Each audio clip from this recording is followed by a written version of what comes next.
Well, good morning. And it's a chilly one. Actually, not really all that pleasant.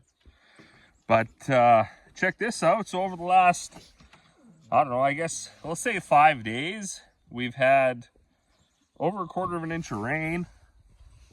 So that's been real exciting. Everybody's been happy about that around here. I see Buddy was out washing up his grain hauling trailer yesterday. He was hauling rocks around with that. But we must have had some dew. Just look at the hood of his truck is all wet.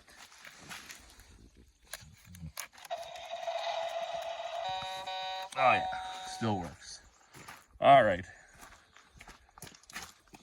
Not a lot of dew on the car. Anyways, things are greening up, I guess. Now I do have a little bit of a scratch in the throat. I don't think that's flu related. I think that's welder and grinding dust related. So I guess I'm a bit of a softie when it comes to that stuff. I don't do a whole bunch of welding and grinding. So maybe more susceptible, I guess. I don't know. Maybe I don't know where to put my head when I'm cutting through metal that's been painted. Look at those clouds. Ain't that a weird looking thing? Camera don't do it justice, but they look weird. Anyways, what have we been up to? Check this out. We're almost done. Let's get over there. Just the way things go, but as I was finishing up, setting up the bins, I went to get this tractor to move it into place, and I had left the key on a week or two ago. Or I think Corey said this is 9 days that we've been down. So 9 days ago, I left the key on. So it was dead yesterday when I tried to move it over here. So we got the charger on there. But check this out. I got 5 pails here because I was going to make spouts that shoot it more to the middle. Of course, you can't have all those right in the middle or touching each other because the belts will touch each other and the pulleys.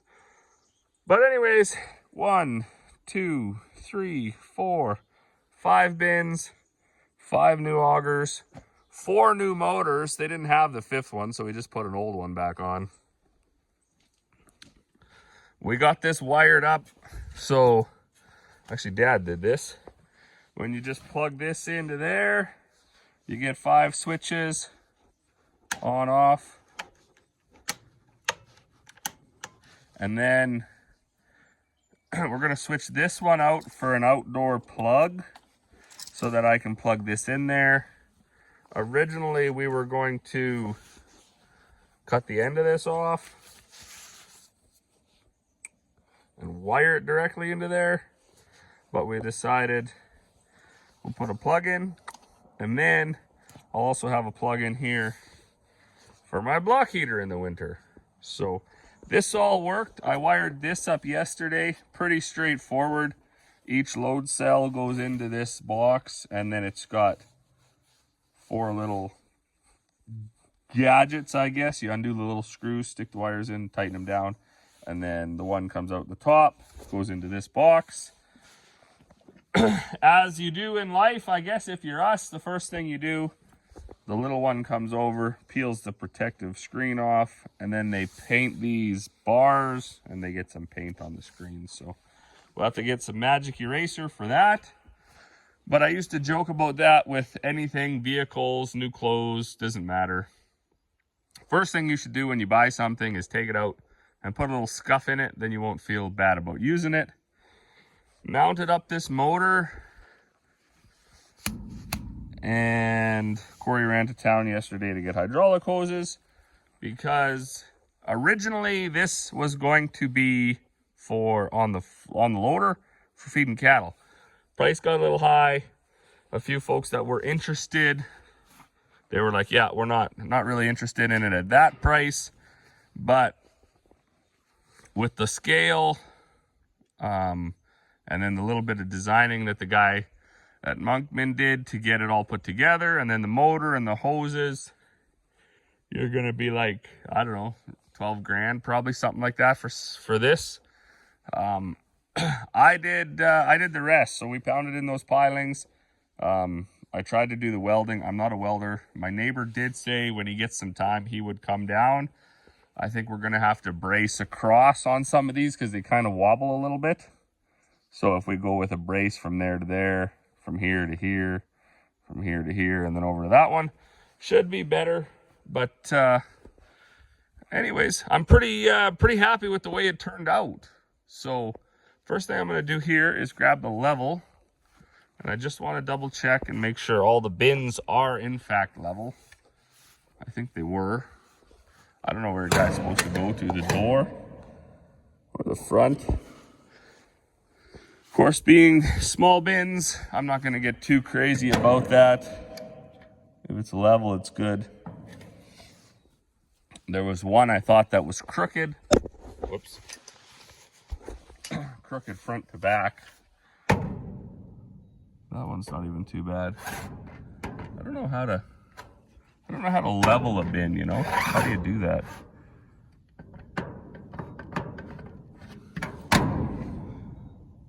Maybe go right on the door. Should be the straighter part of it. Maybe they're all good. Maybe I can just fill them up.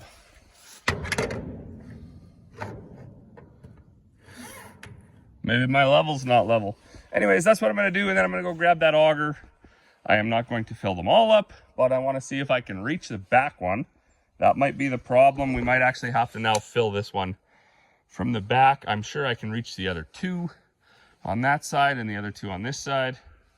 But we're going to put, I think, wheat in that one. Wheat is the commodity we use the least amount of. So anyways, and it doesn't matter if we got to fill it from the back, we can get there anyways. All right, now that we got everything mostly level, I gotta get a little bit more gravel and throw it onto the front of this one, but the other three are good, so I'm gonna go, or the four are good. I'm gonna go up and get the auger. I'm gonna go up and get a truckload of peas, dump the peas into that bin, and while the truck is unloading, I will shovel all this gravel onto those front skids there. So that would be my first regret so far with the project being as completed as it is. I should have just took all those bins out of there and then I should have made a big pad to put them on. But I did actually think this was going to be faster because we only moved 3 bins out of that lineup. The other 2 we just turned. So the one that we moved out on the east side, that was already level, and it was only the 2 that were tucked in closer to that shed where the ground, was a little bit uneven. So a lesson learned. Should have done that. We'll do that next time, but for this time, meh, who cares? We're gonna call it good. They're not very big bins anyways, so their footing, their foundation isn't so important. You just don't want them looking like the Leaning Tower. Now, we did have a running fear around here that we weren't actually going to be able to fit this little auger in here. This is only 60 feet. And I didn't know once we put all this contraption in the way here, if we would actually be able to get it. But I can get it to that bin from here. I can get it to this one and this one. And I assume once I move this out of the way and this out of the way, I'll be able to get bang bang. So we won't have to fill from the back. Corey did point out, she's like, oh, it's going to suck now. Every time you fill your bins, you're going to have to move your hammer mill and your roller mill. Well, because they're side by side now, not like an L shape the way they were before, I got to drive this one out of the way and drive that one straight out of the way. And I should have been doing that anyways, because it would have made it a lot cleaner, tidier underneath. Then I'll be able to backblade the snow out of the way in the winter and stuff like that. Backblade a little bit of dust and grain that gathers as you're hammering. So I'm not worried about that. You're going to have to swap some, you know, you got to swap one for another, right? So where maybe I used to just leave this sit in one spot all winter and I could fill my feed bins away from there. But then I had the struggle of going with my telehandler to get each ingredient and come back, where now I will just have to flip the switch. I don't have to drive all those extra million kilometers with the telehandler. So I'm gonna do the math one night to figure out just how many times a day I got in and out of that telehandler to make, say, 16 tons of grain. Because on a really good day, that's basically how many tons I'd get made, is around 16 tons. So, and I'm assuming that there's at least, well, I'll just count real quick. There's a minimum of about 9 get in, get out situations to make even the simplest bag. The most complicated bag, the bag with the most ingredients, there's probably anywhere like around 15, maybe between 15 and 20, right? Because you got to think of, if you got 5 ingredients, you got to get in the telehandler, drive over, get out, fill the bag, get back in. So there's 2 right there. Get back over to the hammer mill, get out, unload it, get back in, drive back at the other ingredient, get out, load it, get in, unload it, get out.